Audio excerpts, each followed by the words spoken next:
Empty in the driveway, caffeine for the heartache. Welcome to another episode of Sellouts, the podcast for MGK fans, by MGK fans, presented by Pink Fox. I'm your host, Mike Kyle, and today we are opening up, this is the first episode where we're opening it up to people outside of my scope of EST. Anybody that wants to be on Sellouts can, and to kick it off, I thought it'd be awesome to have the first episode be with somebody who has been messaging me on Instagram since August to come on the show, the one, the only Jules Rosa. Jules, welcome to the Hi. podcast.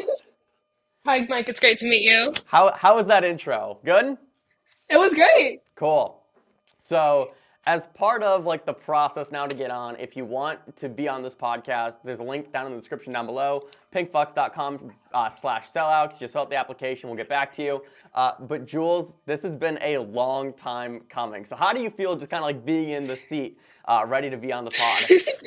Great, and also really nervous because, I've never done anything like this.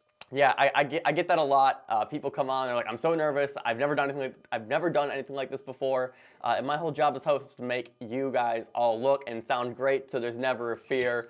But let's just jump right into it. All right, Jules, how long have you been a fan of Machine Gun Kelly? I want to say for about 11 or 10 years. So 11 or 10 years? most of my childhood, yeah. I grew up on his stuff, his older stuff. I did I don't want to say leave the fandom, but I stopped listening for a little bit in Mhm. between 2019 and 2020. Sorry. Um, because of some stuff that was going on in my life, and it was just like, oh wow. But I came back when he started doing like punk pop or punk rock. I Mhm. don't know the exact term. But yeah. And how exactly did you discover his music?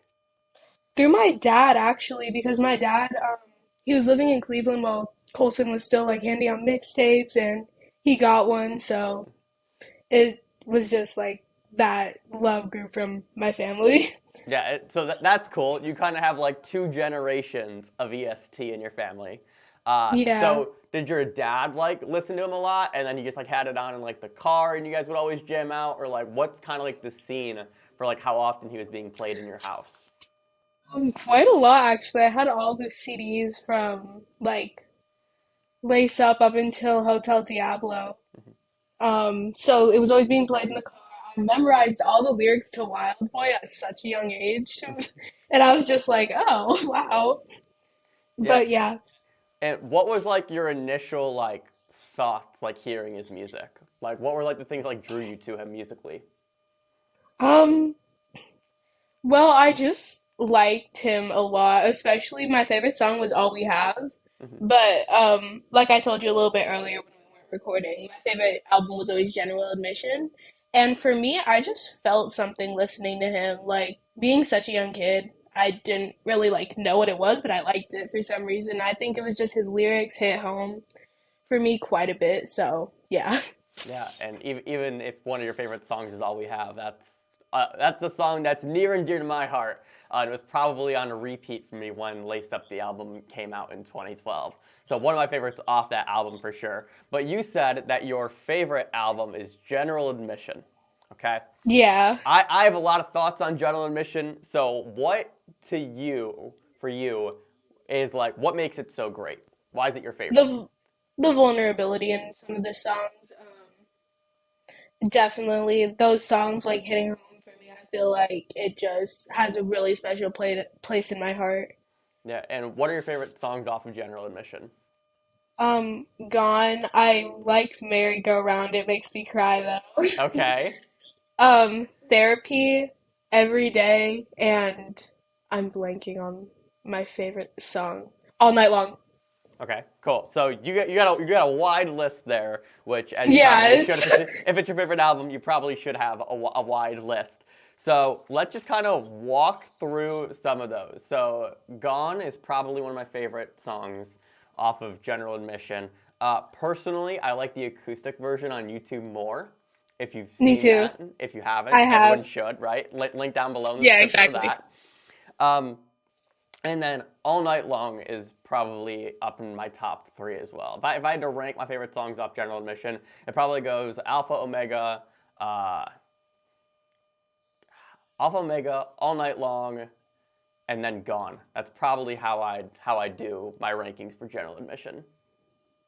For me, I really like, well, I like Till I Die for the longest time. Hmm. Then probably Gone and then Merry Go Round. It's merry-go-round for it's very interesting, right, to do this podcast and you hear people's experiences with some of like the songs that you may not particularly like. Merry-go-round, hearing you say that for me, that's like, oh, like really? Like to me, like that is a song. Like there's maybe a few like Kel songs that are skips for me, and it's not because they're bad, it's because they're almost too dark. And Merry-Go-Round is on that Yeah. list for me. Well, not to get too dark with this podcast here, but in a sense, that's how I grew up, and that's Hmm. what my childhood kind of looked like. So it's like, oh, someone finally like relates to me, and someone Hmm. finally understands what it's like to be raised like that. Yeah, I was raised. good. Sorry, go ahead. No, go ahead.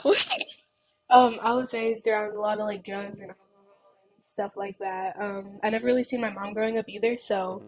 it was like a whole thing. That's kind of just what my childhood looked like.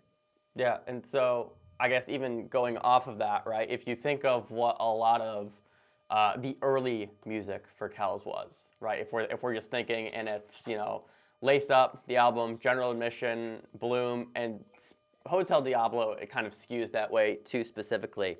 Um, you know that there is a lot. Those albums are just heavier than a lot of the newer stuff that's kind of been put out a little bit. So is that why you kind of like those albums more because it just relates to you in that way? Yeah, definitely. And when I started like getting older and started looking more into like interviews and stuff like that, I was like, oh, this guy really gets it, like Hmm. gets what it's like growing up like that. Yeah. And that really surprised me because that's when I found out like I don't feel completely alone Hmm. anymore, you know?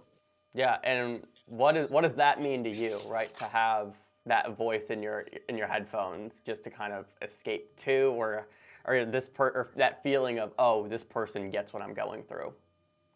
It makes me feel like a little less lost in life because, it's just been so confusing. These past few years have been really confusing for me. Hmm. And to have someone who just understands and feels like, who actually gets what I'm going through, Hmm. it just it makes me feel less lonely and less lost.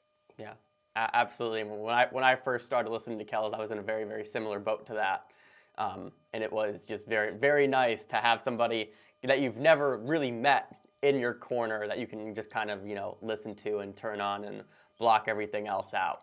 But I want to actually segue now and talk about the fact that you've met him before. You were at emo night at 27 Club 2 years ago. So if you Yeah. just want to go ahead and share that story, I think a lot of our listeners would really find that interesting. I actually didn't meet him at emo night. I met him at the Hotel Diablo tour in San Francisco. We Oh. caught me and my yeah.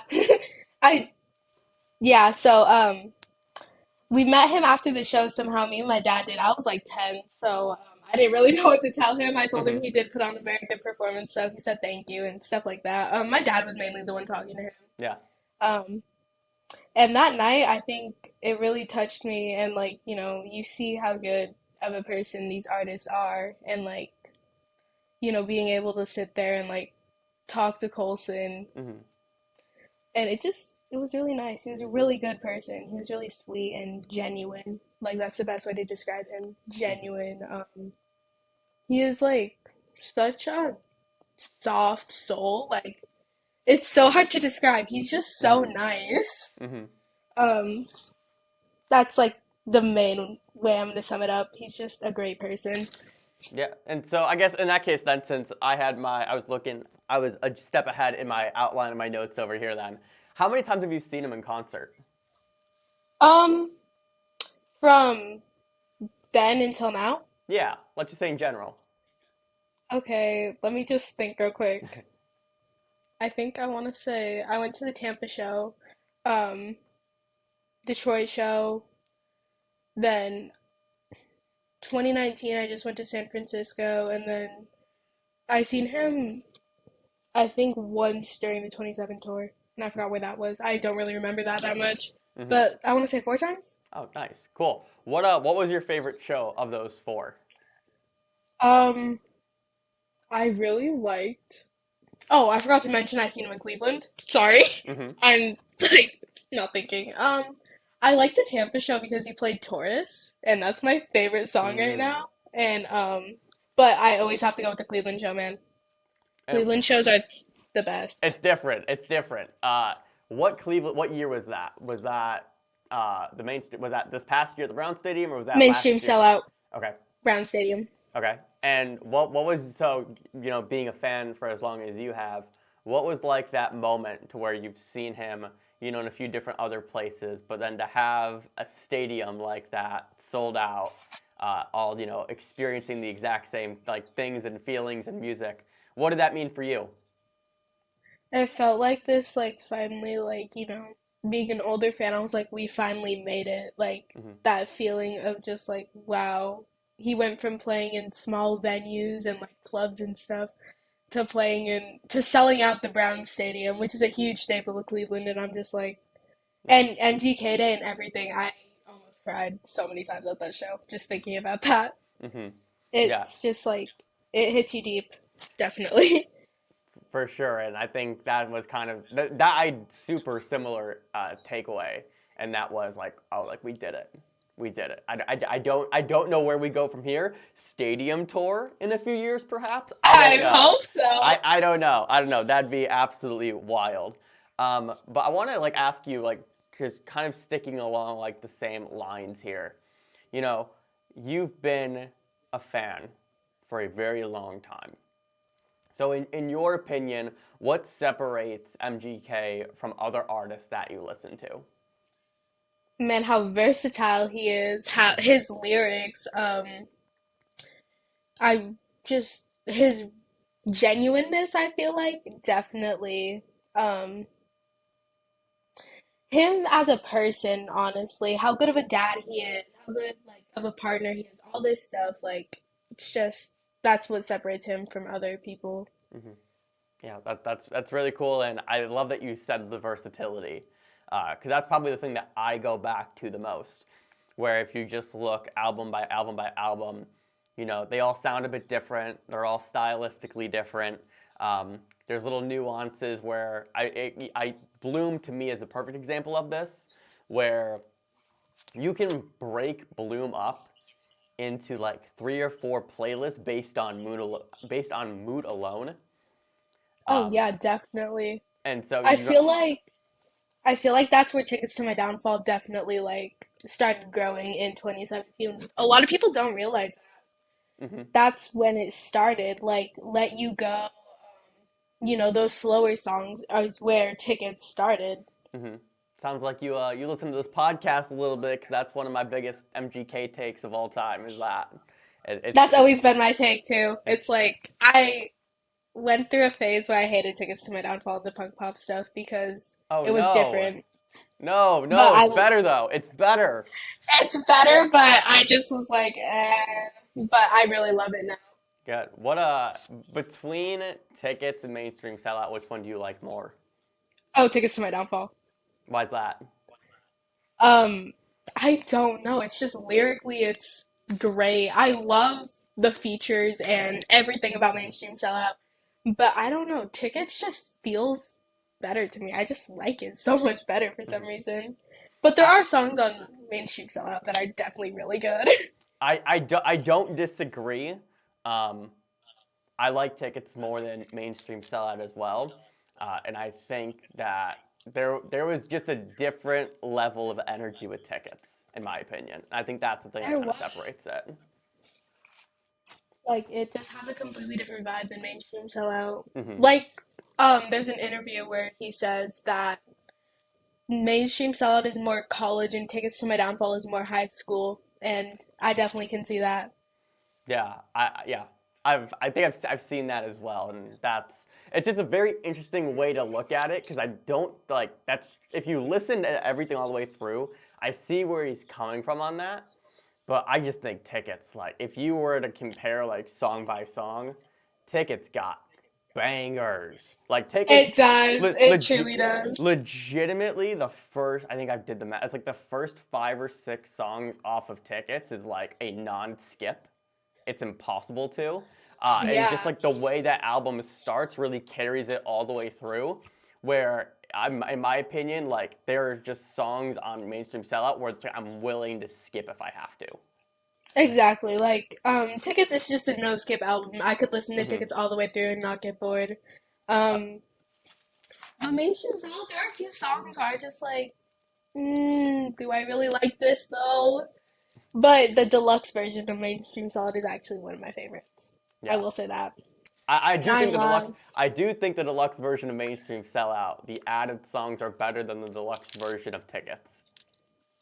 Yeah, I do agree with that for the most part, besides Hangover Cure and Spitville. Yes. Okay. Good. Good. Good. Glad we're on the same page there.